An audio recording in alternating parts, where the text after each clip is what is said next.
Hey everybody, Walter here. This is a review that I've been wanting to get out for a very, very long time. It's for Superman the movie, the extended cut. Now this is for the TV version of Superman the movie, the original movie from 1978, the Richard Donner, Christopher Reeve film. It is a 3-hour and 8-minute version of this film. The original film, the theatrical cut, is about 2 hours and 20 minutes, so they added a ton of stuff to this, and let's get into it and see if it's something that you guys want to actually check out as a big Superman fan, or buy for someone who is a huge fan of the Superman movies. Let's get into it right now. They put a note at the beginning of this film about how it was created for TV by the producers and does not represent Donner's original vision of the film. Now, I remember hearing when this came out a few months back, Richard Donner kind of came out and said that he doesn't like that it's out there.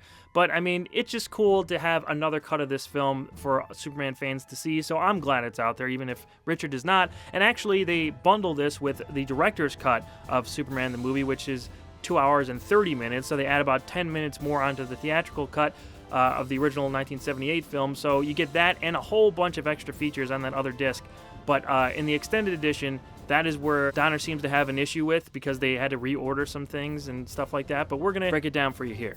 So if you're looking to buy this, do not go into this film expecting fully added new scenes or anything like that. There's very, very few of those. It's more of just padding that they add. Like, almost every scene is longer, and it pads everything out to reach that 3-hour and 8-minute mark. There's extended dialogue, there's slightly extended scenes and alternate cuts and things like that. They found the original film that this was shot on and remastered it to cut it back into this film. So they went through a lot of work to actually recut this movie into what it actually looked like on TV back in the 80s. It's definitely not like Superman 2, the Richard Donner cut, where they used screen tests and even shot a few new pickup shots to fill in the blanks of what Donner originally intended for that film. So don't go in expecting a whole new experience or anything like that. It's just a very long version of the original film. It's actually very difficult to pick out which scenes are new or extended or anything like that, because this movie just plays out like the original does, like I said, just fluffed out and longer. There's a few things here and there that maybe you'll be able to point out. These extensions of scenes and everything are not obvious at all. You can compare something like this to maybe Star Wars, where there's the special edition of the Star Wars, the original trilogy movies that came out in the 90s. But of course, we don't have the original cuts of Star Wars out there now. This, I think, is a much better way to do it, because while they're not adding new effects or anything in there like that, they definitely messed around with the original version of the film, and we have all the versions. We have the theatrical cut available still, we have the director's cut from Richard Donner available, and now we have this extended edition that fans of Superman are going to really like and enjoy to have all the versions of the movie. So this is the way to do it. If you're going to have different versions of film out there, have them all readily available, especially the original theatrical version. I wish Star Wars would take a cue from this in that aspect of things, where we would see the original Star Wars movies just like we still have the original Superman movie out there.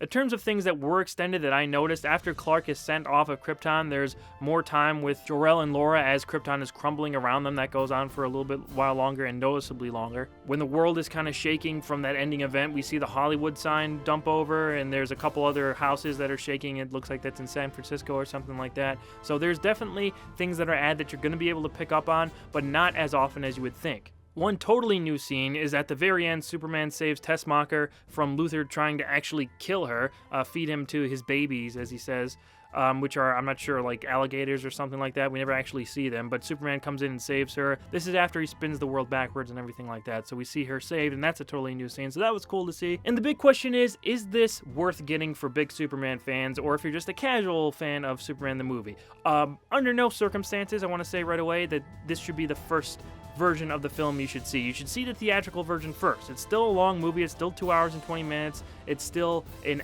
epic, massive film that takes place in 3 distinct areas. We have Krypton, we have Smallville, and we have Metropolis. So I would definitely check out the original film first. This is just, I think, more for people who remember seeing it on TV. Now, I wasn't one of those people, but I love this movie, so I wanted to get this version of it, so I have all of them. But I do think it's worth it. If this is a great gift idea for people who really love the original Superman movie and the Christopher Reeve version of Superman. The extra features on the director's cut disc also make it worthwhile. And it's also fun to try and pick out what's been extended and what's new and things like that. I provided a link below of someone who actually typed up all the differences, all the little minute differences from the original version to the director's cut to this extended extended edition. That link is below, so you could check out and follow along in the movie if you want to, and see what it actually is different from shot to shot, and the different takes they used, and what's extended and what's added. I think you guys will enjoy doing that if you're a big Superman fan. So go ahead and check that out for a very different experience watching this film. And that's about it. Superman the movie extended cut, I think, is definitely worth it if you're a big fan of Superman like I am, and especially of Christopher Reeve. It's just great to see more of him as Superman anytime I can get it, anywhere I can get it. This guy was Superman to me growing up, even though, you know, I was born 10 years after the original film came out, which, funnily enough, the first film, Superman the movie, this is the 40th anniversary of the film this year, which is a big milestone for that. So it hasn't been topped yet. I think he's still the definitive Superman. I think this first movie, and it's the original theatrical cut, is still the definitive Superman movie, and nothing has come even close to it so far.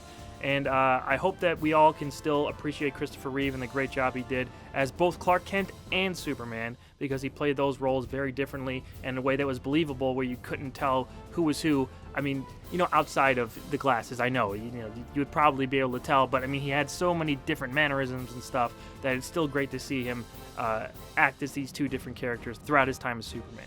So I hope you enjoyed the film if you go ahead and check it out, and we'll catch you back right here on the Awesome Walter YouTube channel very soon with a brand new video. See you then, guys.